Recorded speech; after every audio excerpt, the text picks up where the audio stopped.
नमस्कार. नवरात्राचा उत्सव 9 दिवसांच्या देवीपूजेने संपतो. पण 10व्या दिवशी आपण संपूर्ण नवरात्राचा उपसंहार आणि विशेष पूजन करतो. हा दिवस भक्तांसाठी अत्यंत पवित्र आहे. कारण यावेळी आपण देवींच्या कृपेची संपूर्ण आशीर्वाद घेतो.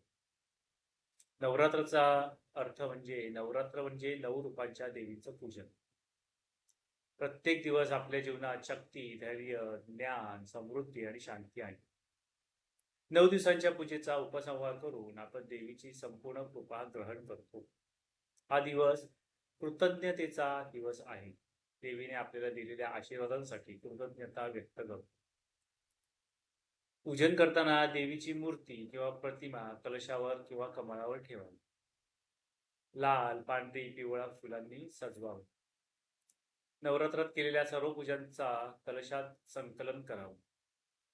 पवित्र पाण्याने कलश शुद्ध करावा. गंध, दीप अर्पण करावे. केळी, फळं, गूळ, दूध व पान अर्पण करावे. नैवेद्य अर्पण करताना मनोभावाने देवीची स्तुती करावी. ओम सर्व देवी दैव्य नमः असा जप करावा आणि प्रार्थना करावी की घरातील सुख समृद्धी, आरोग्य, शांती, कुटुंबातील ऐक्य व प्रेम, जीवनाचे अडथळे दूर करावे. या दिवशी केलेल्या पूजेतून देवीची संपूर्ण कृपा मिळते. जीवनातील अडथळे, भय, रोग, शत्रुता आणि संकट दूर होतात.